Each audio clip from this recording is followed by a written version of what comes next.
एक बार भगवान शंकर ने माता पार्वती के साथ जुआ खेलने की अभिलाषा प्रकट की। खेल में भगवान शंकर अपना सब कुछ हार गए। हारने के बाद भोलेनाथ अपनी लीला को रचते हुए पत्तों के वस्त्र पहनकर गंगा के तट पर चले गए। कार्तिकेय जी को जब सारी बात पता चली तो वह माता पार्वती से समस्त वस्तुएं वापस लेने आए।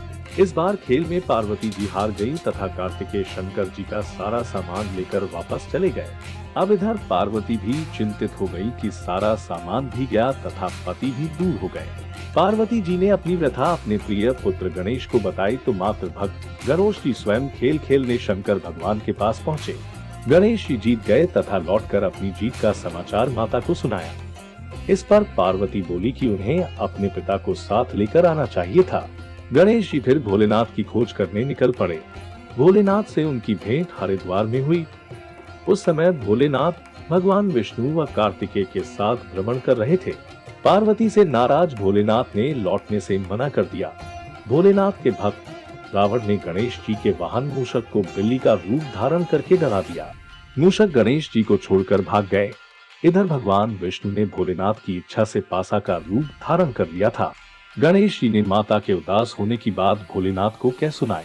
इस पर भोलेनाथ बोले कि हमने नया पासा बनवाया है, अगर तुम्हारी माता पुनः खेल खेलने को सहमत हो तो मैं वापस चल सकता हूँ। गणेश जी के आश्वासन पर भोलेनाथ वापस पार्वती के पास पहुँचे तथा खेल खेलने को कहा। इस पर पार्वती हंस पड़ी व बोली, अभी पास क्या चीज है जिससे खेल खेला जाए। यह सुनकर भोलेनाथ चुप हो गए। इस पर नारद जी ने अपनी वीणा आदि सामग्री उन्हें दी। इस खेल में भोलेनाथ हर बार जीतने लगे। एक दो पासे फेंकने के बाद गणेश जी समझ गए तथा उन्होंने भगवान विष्णु के पासा रूप धारण करने का रहस्य माता पार्वती को बता दिया। सारी बात सुनकर पार्वती जी को क्रोध आ गया।